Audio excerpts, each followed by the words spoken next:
Well, good Monday morning, friends. Mark Holmes here, of course, with my buddy Cowboy Joe Boo, as well as Joe Bear in the house. And as always, I want to say thank you all for watching, commenting, subscribing, and being part of the Joe Boo Sports Report. Without you guys, as well as you ladies, you know that this literally does not work. So let's get open for business here and let's wake up the football gods. You know, when I come down here, I really don't know what I'm going to say. I'll go through and I'll look at the headlines and see, dissect what happened yesterday and stuff like that. But there's no script here. It's just what happened and my real thoughts. And that's pretty much everything that I do. I remember one time I had to, I was trying for an NFL contest. It was a fan experience Super Bowl contest. And I remember my wife wrote a script for me to do for this video that we had to give to the NFL. And it must have took me 2 days to try and get this thing right because I just can't. I'm always off script. I can't do that. So I come down here, I get a few ideas and things. I might make a note, say Jerry Jones talking about, so that way it'll get me, an outline started on what I'm thinking about. And the theme I've had going forward, pretty much whenever the Cowboys do something, it's just the Lions, or it's just the Bears, or, when the Cowboys, of course, lose. Well, they are what we thought they were. They're losers. They haven't beaten anybody. That's the way it always goes. And so we've got that. But before we get into all of that and stuff, I actually want to go through and talk about Jerry Jones. Jerry, for the first time, is kind of hinted or kind of put out there that he feels good enough about this team that he could trade draft capital. He could trade draft capital for right now. I think he smells blood in the water right now and thinks we are close enough that we look around the NFC right now. Our toughest competition is the NFC East. Here's what he said. If you have a chance to do something that would be interpreted, but real meat on the bone of going for it, then I would do that. That was Kevin Gray on 105 The Fan. I feel that good about our chances here. I would do that. Yeah, I'd give up some future currency to go for it. Now, here's the problem. That's great to say that. But the reality is you have until 4 o'clock tomorrow to get it done. Now, Jerry says that deadlines get deals done. Well, they screwed that one up a few years ago with Dak Prescott's contract because they waited till the last day and they couldn't get it done in the last hour. So if they're going to do something, they need to pick up the phone, give them a call, and find out what's out there. Now, for me, I actually like this because we've had so much about, Dak Prescott. He could learn from Cooper Rush, don't go for things and all that. Dak Prescott, he's got to play within the game and the structure and this, that, and throw that shit out the window. Throw that shit out the window. Yes, you're going to make a mistake here, an interception for the half and things like that. But I will take that performance yesterday, along with Tony Pollard, and maybe we do have a running back controversy. Jerry Jones, he's just tearing shit up.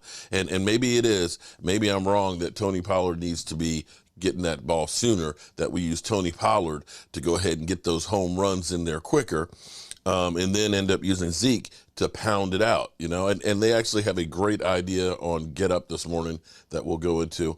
But I'm actually scared because for once, Dan Orlowski and I are actually saying the same thing. Can take numbers and skew them any way we want. We often can take numbers and we'll fit them into the narrative that we want to try and paint. And I probably am guilty of this. can take numbers and skew them any way we want. We often can take numbers and we'll fit them into the narrative. It's scary when you agree with that guy. It is scary when you agree with that guy. But here's the thing. Here's what's amazing, because, you know, we all heard the talking heads before the season, the NFC least. That division sucks. You know, of course they'll get wins because they're in the NFC East. They're not playing anybody in the NFC East. Well, here's an amazing thing right now. Here is an amazing thing right now. Check this out. If the playoffs were to start today, in the NFC, the Eagles are the top dog, number 1 seed. The Super Bowl would go through the Eagles. Then you've got the Vikings as the number 2 seed. And right now, they are well ahead in their division. The Green Bay Packers, I feel bad for Tom Grassi. Nice guy, but his team is ass. Aaron Rodgers is not that dude anymore. You know, the bad man is just bad right now. Surprisingly, the Seattle Seahawks, who took care of business against the New York Giants yesterday, at 5-3. Now, they do have the 49ers on their heels. And incredibly, the 4-4 Atlanta Falcons. Because, of course, you win your division, you're automatically one of those 4 seeds, top 4. Cowboys, wild card spot. We'd be the number 5 spot. The only way we can move up higher than 5 is to get past Philly. It's a tall task. Followed by the New York Giants, who, you know, they're half game behind us now because we beat them. And then followed by the 49ers. That would be the 7 playoff spots right now. Here's what's crazy. On the bubble, the Washington Commanders. The Commanders are sitting at the 8th seed. The lowest team in our division is on the bubble, a game above the defending Super Bowl champions. The NFC East at this point has, I don't recall, but it's like 28-7 or something like that is our record for our division, which is the highest winning percentage since 1970 of any division. The NFC East is the beast again. Throw that least shit out the window. It is actually conceivable that every team from the NFC East could be in the playoffs. If that doesn't blow your mind, I don't know what does. I honestly don't know what I've never seen that before. It is crazy. Now, for those out there that say that, you know, maybe Cooper Rush should be starting this stuff, here's an interesting statistic from yesterday. Based on EPA per drive, we saw 3 of the top 10 single-game offensive performances from the whole entire season so far. Out of 240 games, the Dolphins had the 6th best. The Cowboys versus the Bears was the 7th best. A couple weeks ago, our offense was not pretty. It was good enough when our defense was holding teams down. Yesterday, team scores 49 points, 7 of that's Micah. I'll take the 42 that the offense put up any day. Because there's going to be games that are going to be shootouts, and we have those weapons. And for Tony Pollard, 147 yards rushing, 3 TDs, was an absolute positive beast. But I will say, some of this is not only thanks to Tony Pollard. Some of this is thanks to Kellen Moore and the schemes. And I know people are going to be like, oh, you said something good about Kellen Moore? Well, sometimes in life, you don't change unless you are forced to change. And the Cowboys were kind of forced to change right now because of circumstances. because of some of their own making, some of the injury front. The Cowboys letting go Cedric Wilson and not paying him. The Cowboys trading Amari Cooper for peanuts. CD, he's a great player, but he's not that lead dog that you really need to be that number one. Michael Gallup is getting back into his stride. But then you look at the rest of our receiving core, it's kind of a bunch of guys. There's not elite receivers. I'm sorry, I don't mean to, and some of them may be, but yesterday Noah Brown was inactive. That hurts. So you look at this and you say, I don't really have the wideouts like I did last year. Last year, you had CD, you had Amari, you had Michael Gallup. And you look at that and say, I can't leave those guys on the bench. I got to play them. Well, this year, you don't have that problem or that luxury. And so you have to use what you have. And sometimes you find out something that you didn't think much about, that you didn't use, a tool in the workshop, does the job perfectly. Because this is where Dan Orlowski and I were agreeing, because he starts talking about the 2 tight end sets. Something I've been talking about for years. Something that over here, where I screwed up because my dyslexia, when I ordered this $159 jersey from NFL Shop, in my mind, I thought it said personnel. But I ended up writing personal. But it's kind of fitting because since I got that shirt, the Cowboys have been 6-1. And it is very personal to me, 12 personnel. I wear it as a badge of honor, actually. I've even got my wife to make me some shirts that say 12 personal. Here's the thing. You can look at Tony Pollard's biggest run yesterday, 12 personnel. You got those extra blockers. Do you realize that our tight ends caught as many passes as our wide receivers did yesterday? This gives you more options and more people that can get their hands on the ball. This gives you the opportunity to have numbers when you're running the football. This keeps the defense guessing, are they going to run the ball with Tony Pollard, who's getting 9.4 yards a carry? Or are they going to play action it to one of the tight ends? That's why that offense was effective. And the thing is we didn't go there except we were forced to.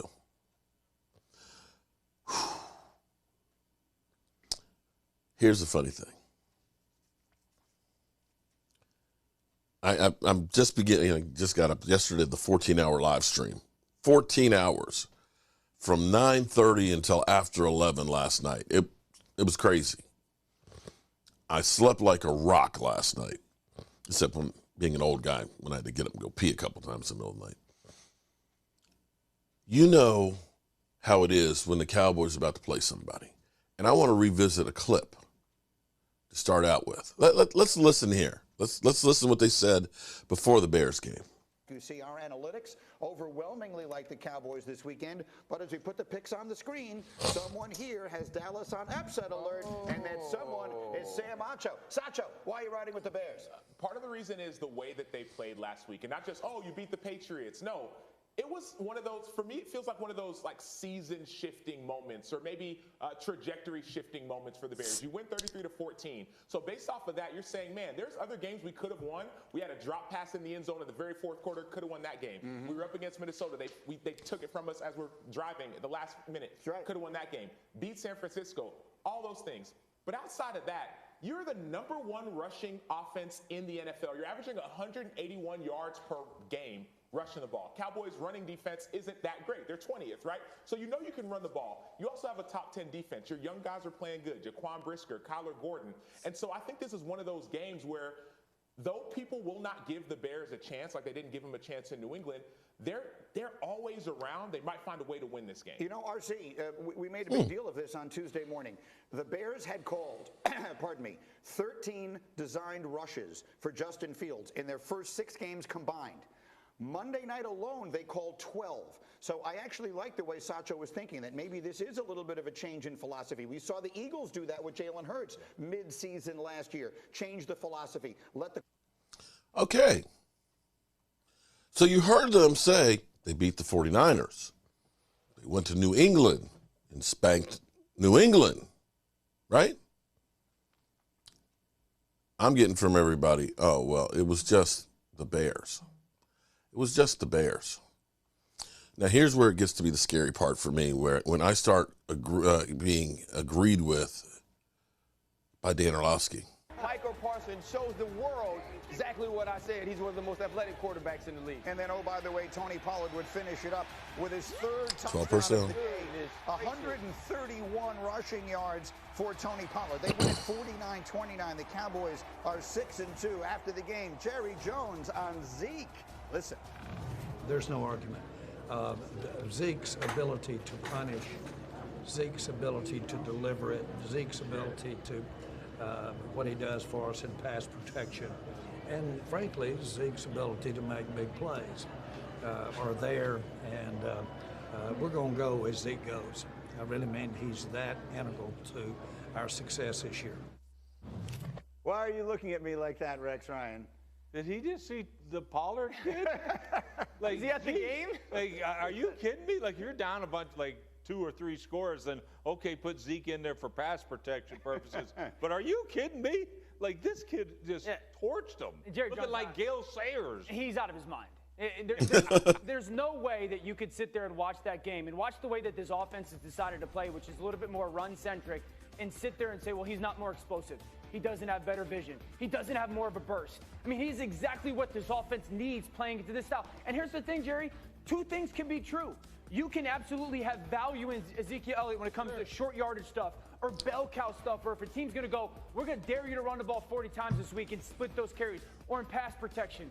But Tony Pollard is more explosive, he's got more burst, he's got more long speed, and he's got better vision. That matters in your offense. Ryan is raising his hand. I actually thought Jerry seemed pretty lucid.